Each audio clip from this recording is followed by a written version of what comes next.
जय श्री कृष्णा दोस्तों। अष्टावक्र गीता के दूसरे प्रसंग में राजा जनक को जब आत्मानुभूति हो जाती है तो राजा जनक अपने गुरु यानी ऋषि अष्टावक्र जी के सामने अपनी आत्मानुभूति की अभिव्यक्ति कर रहे हैं। तो वो श्लोक इस प्रकार से है। मयि अनंत महाम बोधा वाश्चर्यम जीव विचयः उद्यन्ति घ्नन्ति खेलन्ति प्रविशन्ति स्वभावतः। अर्थात आश्चर्य है कि अनंत महासागर रूप मुझमें जीव रूप तरंगें उठती हैं, परस्पर संघर्ष करती हैं, खेलती हैं तथा स्वभाव से ही लय हो जाती हैं। राजा जनक कहते हैं कि इस अनंत महासागर रूप में मुझमें जीव रूपी तरंगें उठती हैं, परस्पर संघर्ष करती हैं, खेलती हैं तथा स्वभाव से ही लय हो जाती हैं। अभी जैसे कि हमने पिछले वीडियो में पढ़ा था कि मानव मन की जो चंचल लहरें होती हैं, जैसे कि प्रेम, काम, क्रोध, लोभ, मोह, घृणा, आसक्ति, वासना इत्यादि, तो ये जो लहरें हैं ये मानव मन की लहरें होती हैं। जिस प्रकार से समुद्र में ही लहरें उठती हैं और उसी में ही बनती और मिटती रहती हैं, तो ठीक उसी प्रकार से मानव मन में भी ये जो लहरें हैं, काम, क्रोध, लोभ, मोह इत्यादि की जो लहरें हैं, वे भी मानव मन में उठती हैं, बनती हैं और बिगड़ती हैं। तो इस श्लोक में कह रहे हैं कि जिस प्रकार से इस अनंत महासागर रूप मुझमें जीव रूपी जो तरंगें उठती हैं, वे परस्पर संघर्ष करती हैं और खेलती हैं तथा अपने स्वभाव से ही लय हो जाती हैं, क्योंकि ये तो नष्ट प्राय है, इन्हें नष्ट ही होना है। इसलिए कभी इंसान एक ही स्वभाव में, एक ही गुण में नहीं रहता है। ऐसा नहीं है कि वो सिर्फ क्रोध में ही रहेगा, या फिर ऐसा भी नहीं है कि सिर्फ लोभ में रहेगा, मोह में ही रहेगा। कभी उसके मन में मोह ज्यादा हो जाता है, कभी लोभ ज्यादा हो जाता है, कभी काम, कभी घृणा, कभी वासना के प्रति जो आसक्ति है वो अधिक हो जाती है। तो ये सब जो गुण हैं कभी ज्यादा हो जाते हैं, कभी कम मात्रा में रहते हैं। तो इसी प्रकार से ये जो गुण हैं, ये जो लहरें हैं, मानव मन की जो चंचल लहरें हैं, ये बनती और बिगड़ती रहती हैं। तो राजा जनक अपने गुरु के सामने अपनी आत्मानुभूति की अभिव्यक्ति कर रहे हैं।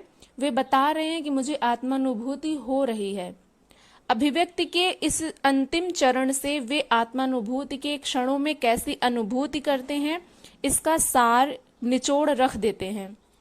बिना कुछ छिपाए जो सत्य है उसे प्रकट कर देते हैं, जिससे गुरु को विश्वास हो जाए कि उन्हें वास्तव में ज्ञान हुआ है या भ्रांति मात्र ही है। जनक कहते हैं कि मैं अपने वास्तविक स्वरूप आत्मा को उपलब्ध हो गया।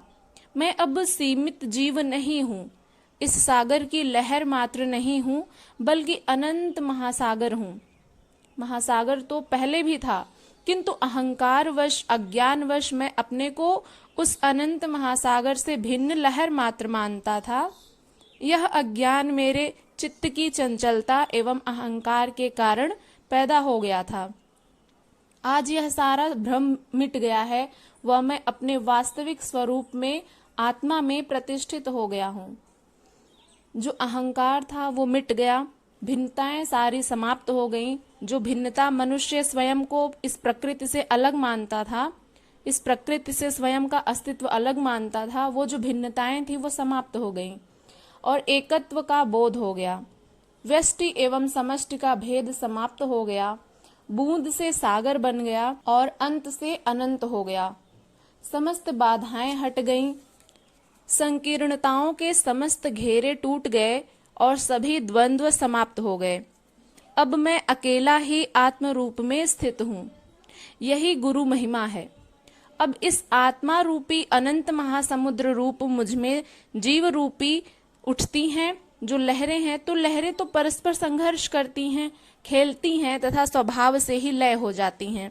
इसमें यह तथ्य समझने का है कि जब लहरें शांत हो गईं तो फिर क्यों उठती हैं, और उठती हैं तो इसका अर्थ है कि अभी शांत नहीं हुई हैं। इसके विषय में राजा जनक कहते हैं कि एक बार सब शांत हो गया, लहरें उठनी बंद हो गईं, तो मैंने अपने स्वरूप को पहचान लिया कि मैं संसार नहीं, आत्मा हूँ। लहर नहीं हूँ, मैं समुद्र हूँ। जीव नहीं, मैं आत्मा हूँ। किंतु चित्त का स्वभाव है चंचलता, इससे लहरें उठेंगी ही। ये वासना की लहरें फिर भी उठती हैं, परस्पर संघर्ष करती हैं, खेलती हैं, किंतु मैंने जब इनसे अपने को भिन्न देख लिया तो अब इनसे प्रभावित नहीं होता।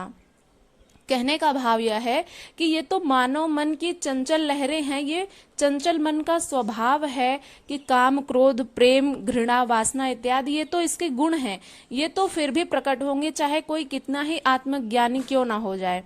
अगर ये सब नहीं होते, ये सब मानव मन की लहरें अगर आत्मज्ञानी होने के बाद मनुष्य के मन में ना आती तो फिर इतने संत, ऋषि, महात्मा जन जो हुए थे, जो सिद्ध पुरुष हुए थे, उनकी जो तपस्या है उनको भंग करने के लिए जो देवता लोग, जो इंद्र महाराज, इंद्रदेव भेजते थे अप्सराओं को उनकी तपस्या को भंग करने के लिए, तो ये मानव मन में स्थित तो रहती हैं, ये जो चंचल लहरें हैं ये स्थित रहती हैं।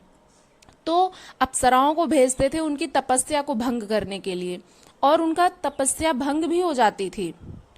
ऐसा नहीं है कि वे आत्मज्ञानी हो गए तो मन की जो लहरें थी वो शांत हो गईं। इसी बात को राजा जनक यहाँ पर कहते हैं कि चित्त का स्वभाव ही चंचलता है, इसलिए लहरें उठेंगी ही। वासना की लहरें फिर भी उठती हैं, परस्पर संघर्ष करती हैं, खेलती हैं, किंतु मैंने जब इनसे अपने आप को भिन्न देख लिया तो अब इनसे प्रभावित नहीं होता हूँ। मैं इन सबका दृष्टा बन गया, साक्षी बन गया हूँ, केवल इन्हें देख भर रहा हूं। पहले ये मेरे ऊपर हावी थी, अब मैं इन पर हावी हो गया हूं। मेरे दृष्टा हो जाने से ये अपने आप उछल कूद करके अपने स्वभाव से ही शांत हो जाती हैं। पहले इन्हें शांत करने के लिए योग, समाधि, जप, तप, उपासना, न जाने किन किन विधियों से इनको रोकने के जतन करता था। अब साक्षी मात्र, दृष्टा मात्र हो जाने से ये स्वभाव से अपने आप शांत हो जाती हैं।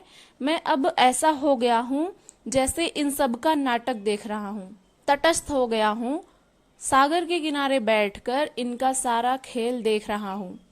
यही है आत्मदृष्टि। संसार ज्यों का त्यों है, उसमें कोई परिवर्तन नहीं आता है। किसी के ज्ञान को उपलब्ध हो जाने से संसार की गतिविधियों में कोई परिवर्तन नहीं आता। केवल ज्ञानी को वास्तविकता का ज्ञान हो जाने से उसकी दृष्टि बदल जाती है, इस संसार को देखने का जो ढंग है वो बदल जाता है। अज्ञानी संसार में लिप्त रहता है, किंतु वहीं दूसरी तरफ ज्ञानी किनारे पर बैठकर देखता रहता है। वह संसार में रहते हुए भी जल कमलवत हो जाता है। यही ज्ञानी की उपलब्धि है। आत्मज्ञान में मन, बुद्धि, चित्त, अहंकार आदि कुछ भी नष्ट नहीं होते, ये आत्मा में ही विलीन हो जाते हैं एवं स्वभाव से फिर उठते हैं, किंतु बार बार इनका निरोध नहीं करना पड़ता है। ज्ञानी साक्षी हो जाता है जिससे इनसे प्रभावित नहीं होता। जनक के साथ जो घटा वह बहुमूल्य था। ऐसी घटना धीरे धीरे नहीं घटती, एक ही क्षण में घट जाती है।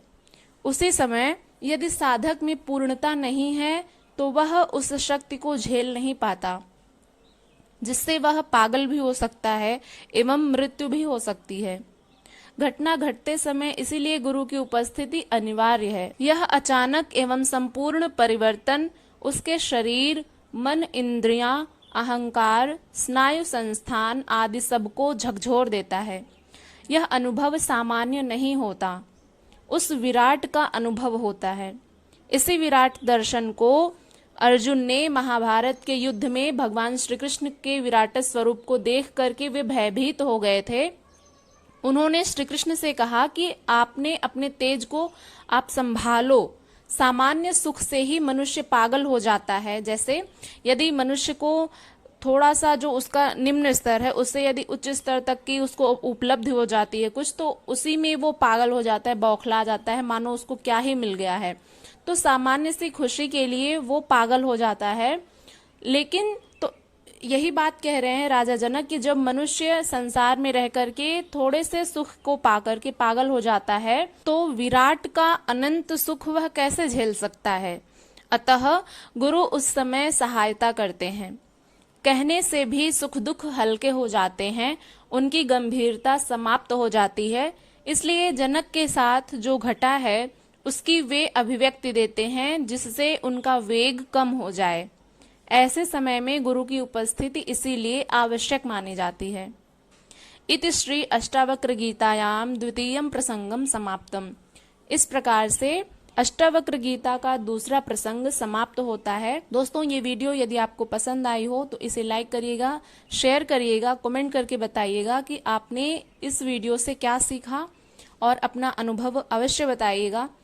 इसी तरह की नॉलेजेबल वीडियोस देखने के लिए आप यदि हमारे चैनल पर नए हैं तो सब्सक्राइब करके बेल आइकन को प्रेस कर लीजिएगा, ताकि आने वाली हर वीडियो की नोटिफिकेशन सबसे पहले आप तक पहुंचे। मिलते हैं नेक्स्ट वीडियो के साथ, तब तक के लिए अपना ध्यान रखिएगा। हरे कृष्ण।